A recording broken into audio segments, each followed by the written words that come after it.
Welcome to the BV Podcast, your monthly insight into the finer side of life here in the fair county of Dorset. This is episode 2 for August 2024. Hello from me, Terry Bennett. And hello from me, Jenny Devitt.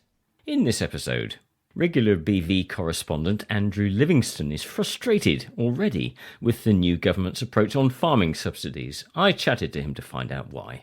Helen Lacey, Sturminster Newton Town Mayor and a member of the town's well-known annual Cheese Festival's organising committee, gives a flavour of what will be on offer there in mid-September. Gillingham's Riversemeet leisure centre has achieved great success during its 15 or so years' existence, including the recent award of a Category A energy rating. I chat with Phil Sylvester, chair of their trustees, about the challenges faced in running such a facility. And Stuart Twiss of the Shaftesbury Refugee Group talks about what they do and about the experience and case of one Syrian refugee family, the Hammouds.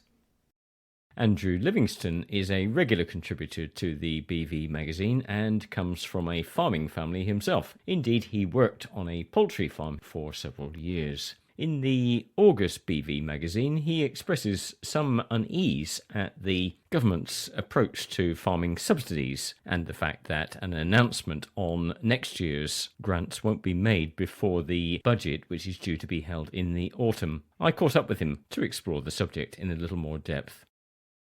Andrew Livingston, thank you very much for talking to us on the BV podcast. Now, you're a regular contributor to the BV magazine. This month you've written an article regarding Labour's approach to farming subsidies. Is that a particular area of interest to you? First of all, I'd like to say I feel like I'm starting to become a regular to the podcast as well, which is well, that's very good. Which is very enjoyable. I'm glad that that I'm worth talking to. You are certainly. I think if you're in agriculture, you have to be involved with the subsidies. It's extremely important. Because unfortunately, the way agriculture works and the way that supermarkets and consumers dictate the price of everything on the shelves, it's impossible sometimes for someone that owns a farm to actually make enough money to keep the farm running, get the bills paid, pay their staff. So the subsidies that are paid for by the government, which used to be paid for by the EU, is basically what just keeps the farm ticking over, making sure that they've got enough money so they can plan forward to whatever's next on the horizon, i.e. fertilizers, crops, or investing in new machinery, new technologies. So yeah, that's extremely important. So what you're saying there, if I'm understanding you correctly, is that many farms are not viable concerns on their own. They require the subsidies to keep them ticking over, and then they make whatever profits they make from their activities on top of that. So that there is a basic level of support just to keep the farming industry going. Is that accurate? Exactly, yeah. It's most important to the smaller family-run farms. Payments used to be done by the amount of land that you owned, but that's changed now, and it's now the idea of the new scheme is to encourage farmers to farm and grow their food in the right way that supports nature and adds benefit to the local communities around you. So that could be footpaths or having your hedges maintained or increasing the biodiversity in and around your farm. It's all very important things that farming is looking towards, going towards. So if you're a potato grower, you're not just growing potatoes, you're encouraging bees onto your land, and you're even encouraging people to walk onto your land, which is something that most farmers probably don't really want to do. But it's important that farming is for everyone in the community and not just the farmer. And I guess we're generalizing to some extent here in saying that the farming industry requires this type of support, but I guess not all farms are the same. Clearly, you've got different sectors of farming. You've got huge farms of thousands of acres and the small ones which maybe are 100 acres. Is there a distinction here, or is it every farm that's struggling in the way that you describe? No, that there definitely is a distinction. I mean, there has been a huge number of dairy farms at the moment that are unfortunately going under, and these dairy farms are the small family-run farms of herd size of around 100 cows. And for the amount of milk that they produce, a lot of contractors say it's not even worth driving down there to pick up their milk. And so they're losing their contracts, and they're either having to sell up their farms or they're having to diverse into something completely different. It's a tragic state of affairs. I think Arla most recently binned off a large amount of their contracts to small family-run farms because they didn't see it worth their time investing in those farms. Now, you have a bit of a poke at the incoming Labour government in as much that you are suggesting that they haven't got a full grip of realising the problem here. Why do you take that view at a fairly early stage? What signs are there that you think that they're not fully understanding the nature of the beast? The issue that I have with the Labour government as it stands is that they stated when they were campaigning that they weren't going to promise anything for farming, which is fair enough. Now they're in, they're still saying that they're not going to promise to continue the payments, the subsidy payments as they are at the moment. And those subsidy payments run out at the end of this year. And the Labour government have stated that they are not going to announce anything for farming until the autumn budget. Now, the issue with that is that it leaves the farmers not knowing whether they can invest money into next year or whether they need to keep their cash flow as a reserve to try and pay off the bills that are coming up. Because at the end of the day, farming, as I said in my article, you don't just look at a field and suddenly you've got cash growing out the ground. You have to invest time and money into the land to be able to get a yield out of it, to be able to then feed your family and keep your farm running. Okay, so it's really having the certainty as to whether that funding is going to be there to enable the farmers to invest in next year's crops or take decisions on purchases of assets or whatever it may be. Yeah, exactly. And the subsidy, we should say, is quite a hefty amount. It's 2.4 billion, and that's an annual figure, I imagine, is it? Yes, yeah. So really, I guess what you're calling for is that needs to be confirmed sooner rather than later so that the farmers can get on and manage their businesses as they always have. And then any amendments to that should be taken down the track rather than during the first few months of the government.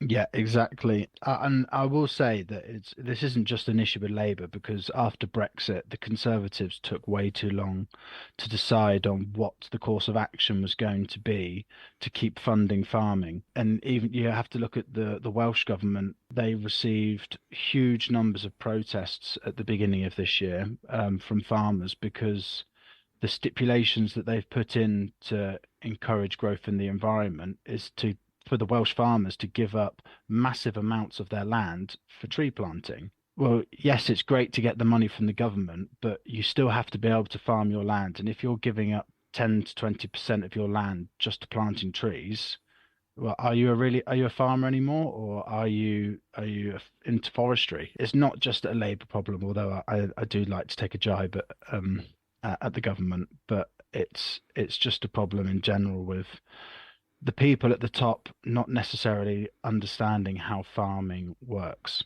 That was one good thing about the last Conservative government was the introduction of the food to fork summits that they did at Number 10 Downing Street. That was a good way for farmers to go into Number 10 Downing Street and have their voices actually heard, which is important. In your article, you suggest that the problem may be so acute that a sector of the farming industry would actually disappear, that farmers would decide to sell up or move out of the industry into something else. Is that a very real and present threat, do you think? How big a threat is that?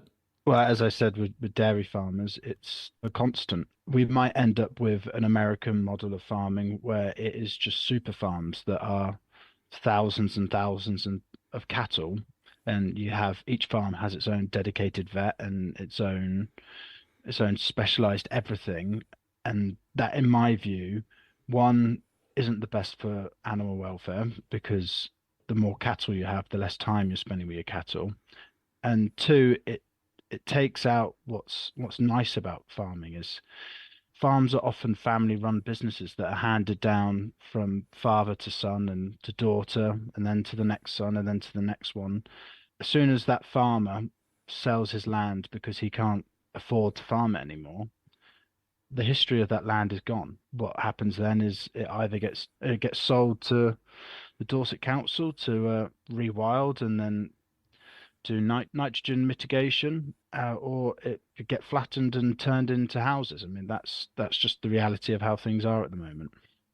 You also referenced the French approach in your article. What in summary is that?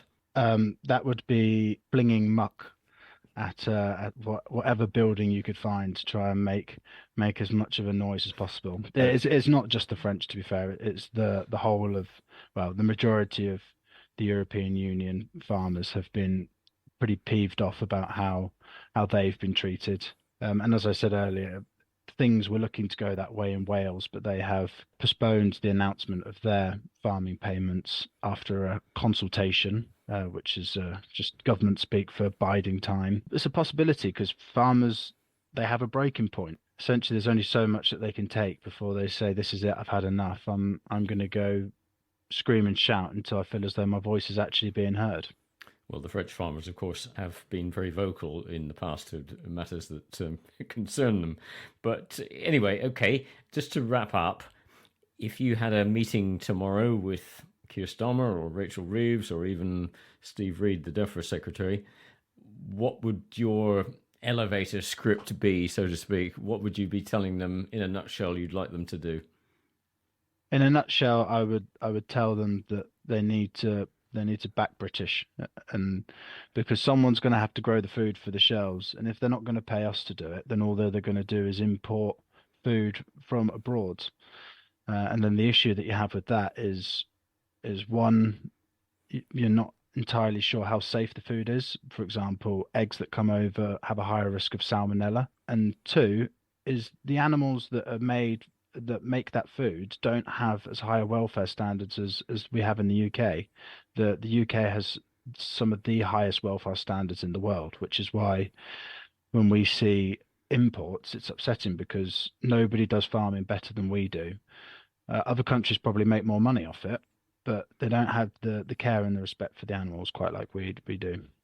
Andrew, thank you for coming on and enlightening us on the subject. You're always a welcome guest on the podcast, and I'm sure we'll be asking you back before too long on any number of other subjects. I'm looking forward to it already. Thank you. Thank you, Terry.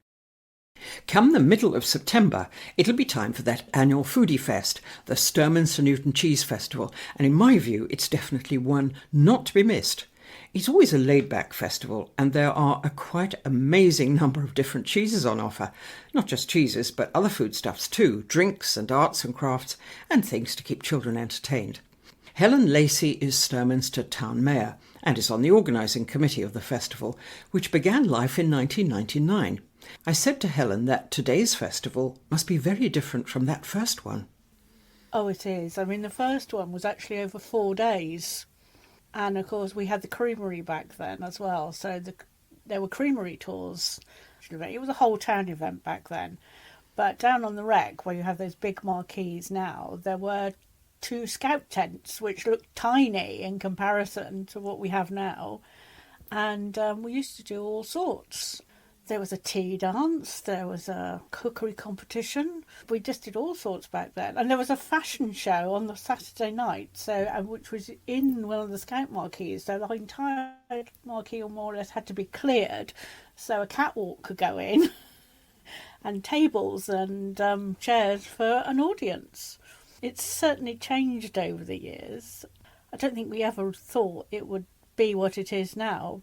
Yes, I can remember the committee. There used to be a quiz in the old hall, and the committee back in those days used to have to try and clear the wreck and then come up and be a team in the quiz.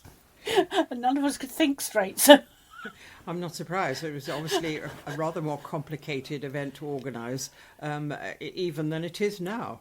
I think so, yeah. But I think there were more people involved who were involved in those days. It's very hard for any organisation to get volunteers these days. I think the pandemic changed a lot in the terms of volunteers. But back then, people were keen to, I'll take on that event, I'll do that. Whereas these days, it's, would you like to do this? Well, wouldn't you like to do it? No, I thought you could do it. So I'll you just mean add it to the many things we're doing, that's fine. it's harder to get people to put their hand up now. It is. I think every organisation will say it's harder to find volunteers now. I mean, we're lucky, we've got lots of volunteers, and because if we get volunteers from people like the football club, we pay, in inverted commas, pay them for their time. They get a donation from the Cheese Festival towards their organisation, and that seems to work. But of course, not everybody can do that. So it's harder, I think. I think during the pandemic, people sort of suddenly found that they couldn't do stuff, and actually they quite liked it that way. So I do think that's had a knock-on effect for a lot of voluntary organisations who rely on volunteers for stuff. You used to volunteer before, and they go, no. Maybe it's just given people a different view of life. But I think the festival, Helen, I think this probably rates as one of the biggest food festivals in the southwest now, doesn't it? I think it does, because we have food from all over the southwest. People come up from Cornwall. We did have a cheesemaker from Wales last year as well. It is, and it covers not just cheese. I mean, I suppose the biggest is the cheddar. So we've got several from that part of Somerset. But no, drink and all sorts of foods now. But there's certainly a very wide range of goodies on offer. It's very hard to walk through those big food markets and not be tempted by something on a stall. Well, certainly I must say, Helen, that on the occasions that I've been, when I've absolutely loved it, I have never walked out empty-handed. No, it is very hard to walk away empty-handed. Sometimes at the end of the weekend I come home and I look and I think, oh, did I really think we were going to eat all that then? But no, it is very hard. And all cheeses are very different. Even the cheddars are very different in their taste. So it's very hard to limit yourself to just one, I think. You taste something, you think, well, that's really nice. I think I'll buy a piece of that. So even if you don't like cheese, there is something for everybody. I mean, you could come and just have an ice cream. Well, you could come, of course, and just soak up the atmosphere, can't you? Oh, yeah, you can. It's always very chilled. I have to say, it's always very chilled. It's quite laid back. And over the years, I've been asked several times, such a lovely atmosphere, how do you manage it? And I don't know, if we could bottle it and sell it, then we'd probably do very well. I think part of it's its location. We've got that nice, you can look down over the mill. And it's because it's all in one place, I think. It's all in the recreation ground. We've not spread. So it's not too far to get to anything. Some shows you can go to and you can walk miles without realising it, because there's so much and it's so far apart. But ours is all doable, I say. And if you want to go and sit down and have a cup of tea or a glass of cider and then go back in the tent, you can, because it's just over there rather than just over there plus 10 minutes. And of course, Helen, one of the great things is it's right, the car park is right, or the field where you put the cars is right by the pretty much right by the entrance. So if you happen to want to buy an entire truckle of cheddar, say, you could just roll it easily down to your car, couldn't you? Well, you could. I'd like to take photos if somebody's going to do that. I wonder if anybody's ever bought an entire truckle of cheddar. I don't know. They've probably actually never thought about just being able to roll it to the car. Well, there you are. Maybe that's an idea for a competition. Well, it is. I mean, they do carry truckles up at Gold Hill for something, don't they? So I suppose we could have a cheese truckle rolling to the car. I'm not sure what the car park people would have to say about it, but food for thought. There you are. There's thought for food, indeed. There's thought for next year. You know, I remember when I visited, the last time I visited the festival, I met an Australian woman who makes camembert. And she told me that at another market, not at the Stur Cheese Fest, Raymond Blanc from his Manoir Quatre Saisons drifted by and tasted her camembert and said it was the best she'd ever had, even surpassing the best French camembert, which was quite something. So it's great to know that you've got really not just the big variety of cheeses, but really good quality cheeses. Yes, we have. We're very lucky. And we also, because our twin town in Montberg in France, they come over with some cheese from there and have a stall with our twinning association and sell their cheeses. So we have French cheese as well as English cheese, but all the cheeses are very high quality, and there's lots of great taste winners in there, not just cheese but of other jams, chutneys, etc. as well. But our cheeses, I mean, Westcombe, for example, is a lovely cheese, and actually used, if you see Jamie Oliver using a cheese, it's probably Westcombe, I have to say. And Tom also makes a Caerphilly and a blue. There's James's cheese, he's local, Child Oakford, and he does some nice cheeses as well. We've got Book and Bucket, who've won a few Great Taste Awards in the last few weeks, I think, because the awards have been recent. So yeah, there's something for everybody. There'll be people who say, I don't know if we've got any goat's cheese this year. Goat's cheese seems to have dropped off the radar a bit. I'm not sure why, but we've always had people say, I don't like goat's cheese. But if you give someone a goat's cheese to taste without telling them what it is, they'll probably like it. Well, I must say I love goat's cheese, but that's probably because I lived in France for a number of years. Yes. And I'm sorry to hear that we won't have any this year. I don't think we have. I've not. And I do remember one year that the people that we did have there that year said they only had enough for one day because the goats hadn't produced enough milk for them to be able to do 2 days. They'd gone on strike or something then, had they? Well, I don't know. Well, goats can be quite difficult, can't they? I don't know. I've never kept them. I do know that goats will eat absolutely anything and everything. What's the thing you most like about the festival, Helen? It's friendly atmosphere. I suppose because I've been involved since the beginning, I know quite a lot of the traders now. So it's like seeing old friends, really. And it's just that friendly atmosphere, very chilled, laid back. It's just a vibe. That's a very millennial thing to say, isn't it, vibe? But it's like I say, you can't put your finger on it. You can just go there and I think you can just go and relax and enjoy it. I think you're absolutely right. It's got a lovely atmosphere. And finally, of course, September weather is usually the most reliable of the year, if one can say that about the British weather. And you can pretty much say that it'll be good for the middle week of the festival. Have you dared to look at the forecast for the middle of the 14th and 15th? I have dared look, and it seems to be looking good to me. But as we know, weather is not an exact science, so we'll just keep our fingers crossed. I mean, what we are lucky with is the majority of the food is in a big marquee, so you can still come and still go round and not be too bothered by the weather. But we have been, touch wood, very lucky. You know, we've only had very few wet festivals. Last year was exceptionally hot. It was that very hot weekend we had in September, which was probably a bit too much the other way. But you're right, can be a lovely month, and I'm keeping my fingers crossed that the long-term forecast is right. And as you say, even if there is a shower or two, most of the action and certainly all the food is undercover. It is.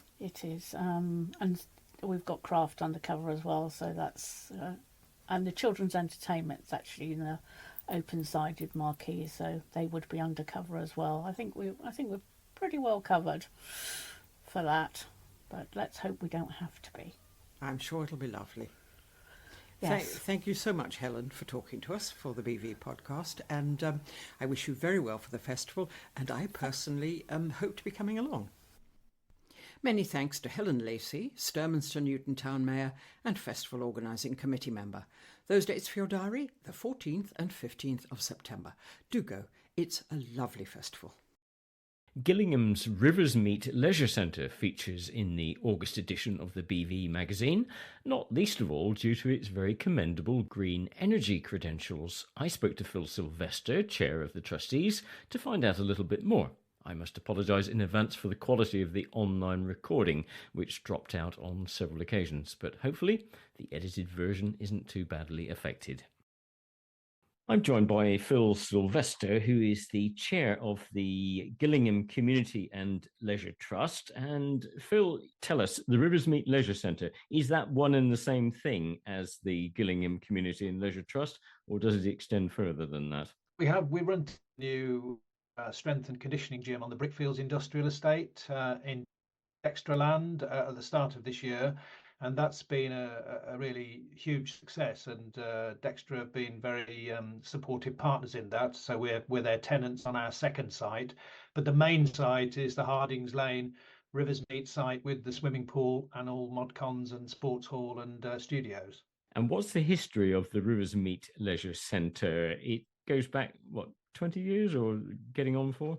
Getting on for that, Riversmeet itself was an ex-local authority building that was taken over and enlarged in 2009-10 by a community trust, so a registered charity. You know, the building is leased from another local charity called the Three Rivers Partnership. So it's very much community owned, community managed.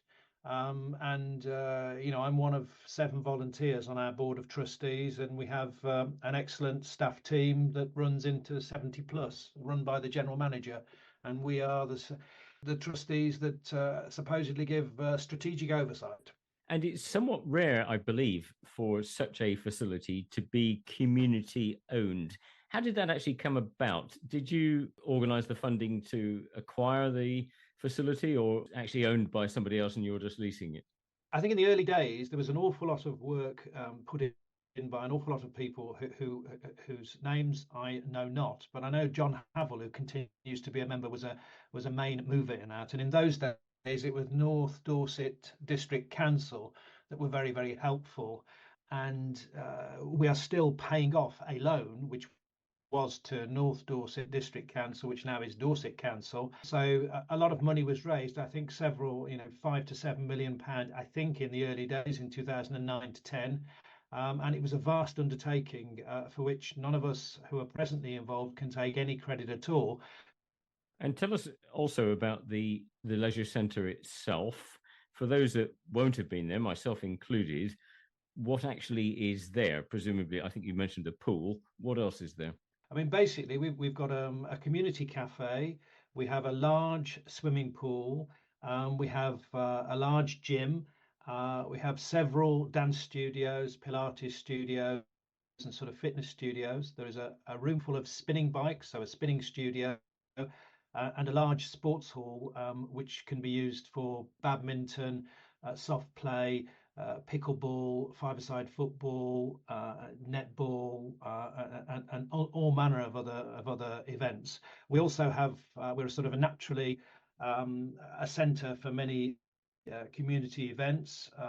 We held recently a D-Day event there. Not so long ago there was an election hustings event. We've had Christmas fairs, and we've had men's health days and various other sort of health days. And we also run a very successful exercise referral scheme in partnership with local GP surgeries for people to either self-refer or be referred by health practitioners, so that they can start to develop with support, perhaps more healthy lifestyle choices in terms of exercise and all the mental health benefits that go with that. And we've seen that really take off in the last 12 months. It's been a remarkable success. A quick name check, in part due to our gym and fitness manager, Lindsay Pledger, who's been excellent in that. You've referenced the fact that the actual acquisition and the building up of the business was funded by way of loans from the local authority. But what's the situation now keeping the place running? Because we all know that swimming pools are notoriously expensive to keep going, and you've presumably got paid staff and you've got business rates and all the other expenses that come with running such facilities. How do you manage? Yeah, I mean, we have debts from way back when to Dorset Council and to others. COVID hit us very hard. I should say, though, the reason we continue to exist is that we had some 400 local members, community members, who continued to pay direct debits during 2 COVID lockdowns, even though they gained nothing from that. They could not use the centre at all. Without their loyalty, generosity of spirit, I think probably that we would have had to have closed. Obviously, we've got some to help us post-COVID, but being as we're a charitable institution, we sometimes find it difficult to access those sort of things. We're currently in a massive saga of applying for monies from all sorts of different organisations for a range of issues that that a 15-year-old building with quite a few challenges needs to resolve. And one would presume that that is an ongoing process, that you will never be in a situation where funding is assured and regular and you can sit back and relax. It will always be a case of finding whatever grants you can and attracting new members, and it's a pretty ongoing saga, really, isn't it? I think so. I mean, I think that's also, we are a trading entity, we are a business, so we shouldn't forget that and try and pretend that we don't make some money. We do make money, but we also try and contain our costs and not put any more costs on our valued members and users than we need to. So it's a precarious balancing act. I mean, we currently have a crowdfunding campaign, which we've never had before, to sort out our heating equipment for this winter, because during the last 2 winters we've had the unfortunate position where we've had to shut the swimming pool on occasion each winter for a matter of days. And that was awful for all concerned, not something we would want to repeat this winter. So we have raised sufficient monies along with trading income that we're now going to put in some gas boilers to get us out of that difficult position, to support our air source heat pumps that we found to be struggling in very low temperatures and a little bit undersized. I could bore you with more technical details that we've managed to find out, but probably your listeners wouldn't want to know. Maybe not too much technical detail, but it's very much worth dwelling on the green credentials of the centre, which are that you have indeed got an air source heater, you've got solar panels, you've got modern lighting.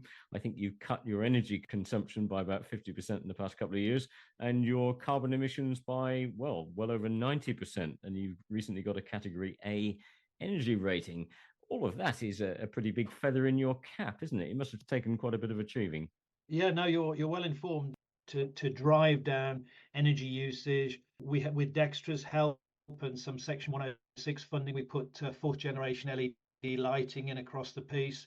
We've just had our second solar array installed. The first one was a PPA, an energy arrangement with a third-party company that owns the array. We didn't have any money to invest in it. The second one, which went in July, we actually were the beneficiaries of £80,000 from Sport England's swimming pool support fund, so the national funding for swimming pools. So that has just started to click in, and that will help our running costs considerably. We were early adopters of air source heat pumps in 2020, and that's another important feather in our green credentials. Unfortunately, the company that installed those went bankrupt a year or two afterwards, and we've found out that they have some issues. Our air source heat pumps, unfortunately, have some design flaws and are undersized for our usage, which is why we have had issues. So phase 2 of our heating apparatus sort out will be to replace the air source heat pumps with market leading apparatus. But in order to do that, we've got to raise not insignificant sums, probably something like 200,000. Looking to the future, Phil, Gillingham is expanding quite rapidly, isn't it, at the moment? So I guess that's something of a double-edged sword, because you need to cater for lots of new aspiring members, but in another sense, they're your customers of the future, aren't they? So I guess that's a pretty big positive on the whole, isn't it?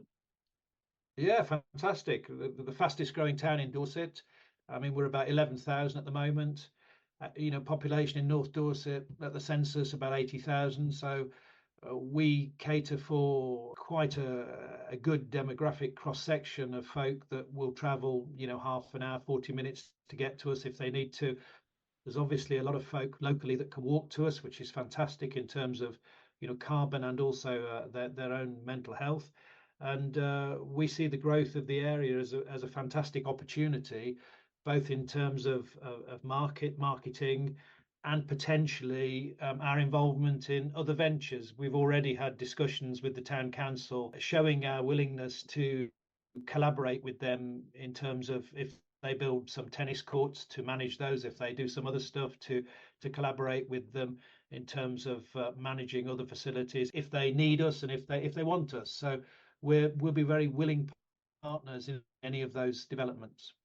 And just to close, what can people do if they're interested in helping out? I guess you've got quite a number of volunteers involved. Obviously, they can come and join and get involved in using the facility. But what can they do of a practical nature if they'd like to help out? If folk want to help, I mean, we have this crowdfunding campaign, which is Riversmeet Heatwaves at the moment, where we're trying to raise £15,000, and basically Sport England have pledged 7,500 of that 15 if we raise 7,500 ourselves. So our target was 15,000, but essentially 7,500 of that. So clearly raising that before the end of the month is vital to us.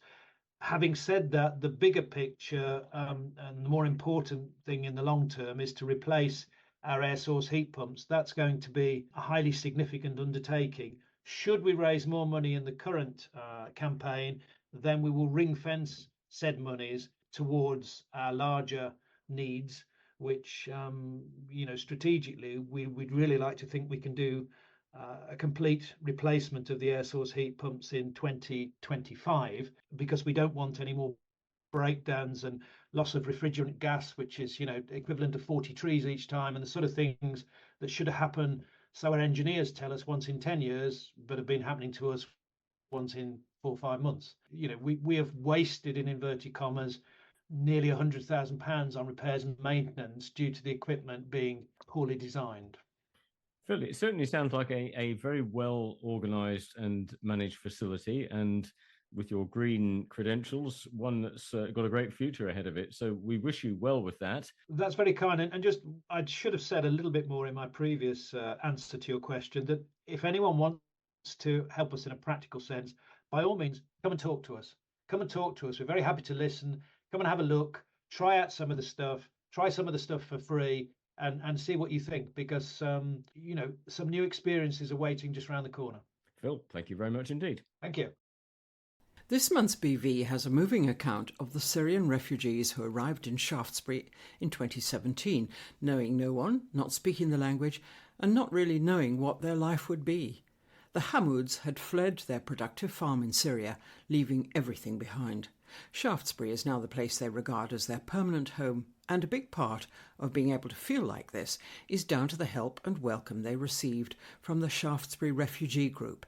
I asked its information officer, Stuart Twiss, why the group was first set up. Well, in 2017, following some quite famous incidents of people losing their life in the Mediterranean and people fleeing the war in Syria, which had begun in 2013, partly bending to public pressure, the government decided to take 20,000 Syrian refugees, those who were particularly vulnerable, and they joined the Vulnerable Peoples Resettlement Programme, which was jointly run by the UK government and the United Nations. And those people began to arrive, and they were allocated across, by population size, to different counties or different councils. Dorset had its allocation, and at that time people in Shaftesbury, particularly those associated with the churches, as it happened, the vicars' wives, as they might call themselves, just felt that something ought to be done and something wasn't really moving as quickly as they wanted to. So they called a public meeting in 2017 in the autumn, not expecting many people to come, in fact, but the place was full, over 100 people, and people left wishes about how they wanted to support, people left money, and in order to manage that public support and the money that was coming in, a small charity was set up called the Shaftesbury Refugee Group, and it wasn't unique in that places in Gillingham and elsewhere across Dorset had done something similar as well. But the council allocated 2 families, brothers and their wives, to Shaftesbury, and the people that had initiated that town hall meeting began to look for properties, found some private rented properties, and to equip them and just ready themselves for the two families that came. And they came in December 2017. And then a little later, the following year, another family arrived and they came to Gillingham initially. And those three Syrian families, I mean, they'd had, in order to be on the Vulnerable Peoples Programme, they had to have significant health concerns or have been subject to torture or quite horrific things. And the individual stories that those families have are, deeply moving. And it's not surprising that the community of Shaftesbury and Gillingham opened their hearts to them because of the circumstances that they were in. There were some truly terrible things that were going on in Syria, and a friend of mine, in fact, had a Syrian chemist came over with his wife, and he came from Damascus, and his chemist shop had a direct hit, but luckily he and his family were out of there at the time. But it's really hard for us to understand, isn't it, just what it must be like to have to flee your own country and go somewhere to an alien culture, and actually, perhaps particularly, Stuart, to arrive in December when you've come from a Mediterranean country into the middle of an English winter. Yes, and the families didn't come directly from Syria because they had already been placed in United Nations refugee camps. It's not my story to tell, but just to tell some highlights of, for example, one of the families gives one a sense of what they were fleeing from, why they had to flee, and where they ended up, and then how they became part of the programme. In fact, the subjects of the article in the BV recently, Ammar and Samar, they had a small farm in Malula, which is a very beautiful part of Syria. It's actually a place where Aramaic is still the language, Aramaic being the language that people presume Jesus spoke as well. They had a farm, they farmed it with their father and their other brothers.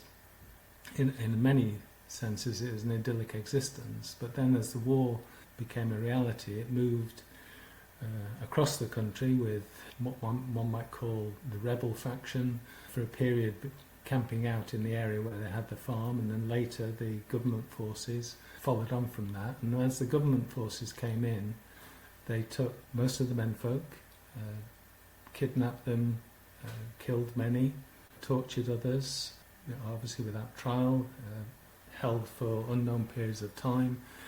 And as a consequence of that, when Ammar was finally released, he and his small family of two children, one a baby in arms and the other one just merely 6, walked the distance from Malula to Lebanon, sleeping in ditches, literally walking with all they could carry in their hands. And when they arrived in Lebanon, the best accommodation they could find at that time was a bombed-out building, and when it got too cold in the winter, they slept in a car. That was the only thing that they had available to them.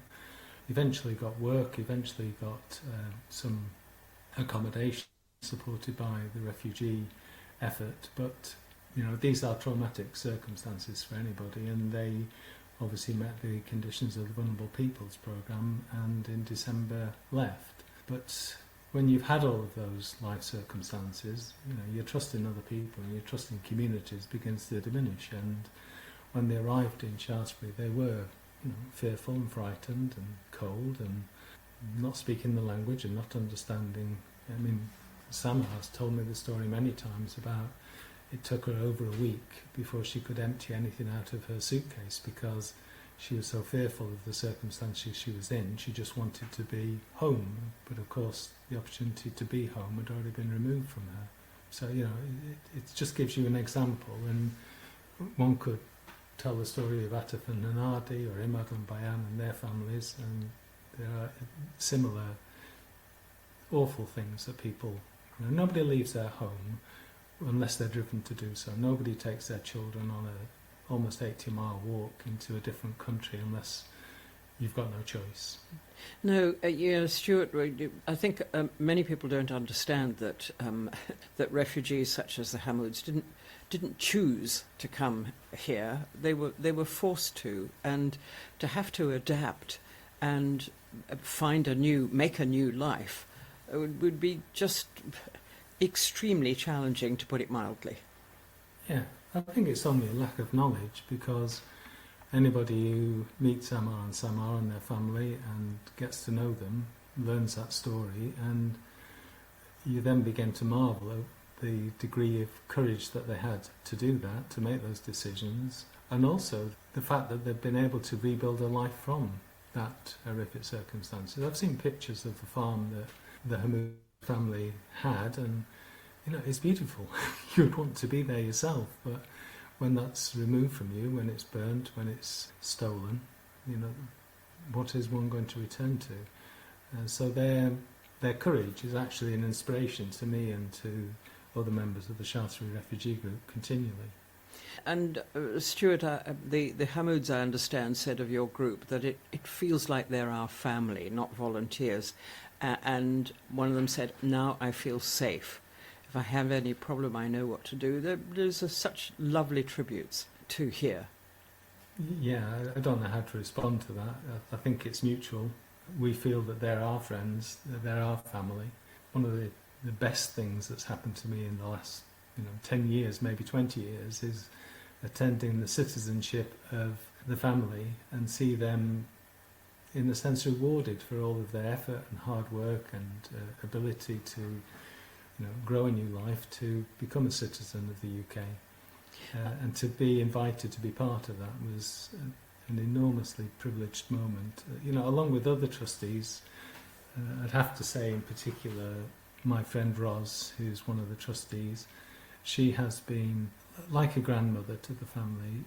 Her kindness and her love and her continual support for the family has just been something to marvel at, just something that's inspired me to do my little bit as well.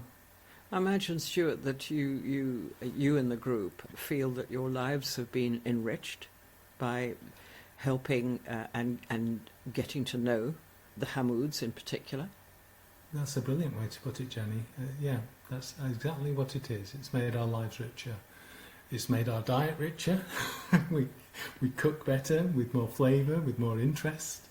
Yeah, it's great. And, the children of the Hammouds are a delight to us to see just how well they're progressing educationally and as people. It's adding interesting and lovable people to our circle. So yes, it's very enriching. It's a great way to put it. And as for the food, I gather the couple have been very enterprising and set up Hammouds Kitchen. So introducing all of you in Shaftesbury to the wonders of Middle Eastern and particular Syrian cuisine, which is delicious. Yes, yeah. Hammouds Kitchen is quite something. It's developed over time. It was originally just a takeaway service, but now there's a regular market that Samar attends on a Thursday and from time to time on a Sunday in Shaftesbury, where you can buy the delicious food that is there, but the takeaway business continues. From time to time we have a quiz. It's a kind of fundraising and awareness raising item, and typically we'll have about 70 people there, and the food that is prepared by them, the quality of it, the amount of it, is something to behold. And if you were thinking of catering for 70 hungry people and getting that right and getting it timely, it's quite a challenge, but they rise to it every time. And getting the ingredients too, perhaps. Yeah, there are local places. Bournemouth is pretty good. There's a couple of places on Sturminster Road. There are some spots in Bristol that can find it, particularly halal products. But yes, every spice can be bought at Hammouds store in Sturminster, and that's something else that enriched my life. I went there because you take on these small challenges. I thought, well, wouldn't it be nice that when Amar and Samar and the kids come round next time that we cook something a bit more Syrian for them? So I went down to Hammouds store, and yes, that was proper education. Were you on tenterhooks, Stuart, that your Syrian cuisine should be deemed acceptable by some genuine Syrians? Yes, but people are extremely polite, so I don't really know the answer. But one thing we do share a passion for is we came up with a pizza recipe between us where we take an ordinary margherita, but we enhance it with mushrooms and peppers and extra cheeses and other spices and olives and things, and that has become a favourite between us. So we'll often cook a pizza or a series of pizzas rather than attempt the Syrian food. But we regularly cook a meal ourselves, for ourselves, which we might call the Syrian one. I even attempted baba ganoush the other day, and I was pretty pleased with my efforts. It had that kind of smoky, rich flavour that you get. So I'm wondering when the Hammouds are going to produce a cookery book.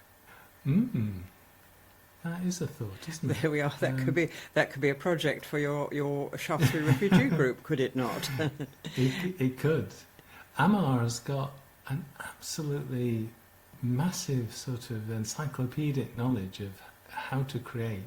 Samar's picking up, in fact she'll tell a funny story about how when she first married, Amar would train her in how to cook various meals so that when she met Amar's mother, that she'd have these food prepared, but actually it had been prepared to Amar's mother's recipe. But she's gained confidence, and she's just recently added something which is a chicken and potato dish, which was delicious and unlike anything I've ever tasted before. It was so they've both grown in confidence about what they can achieve. They've learnt a lot about what the Shaftesbury palate appreciates as much or more than other things, and they found their way. And it's been great to see that business grow. And they feel very much a part of the community now, I assume.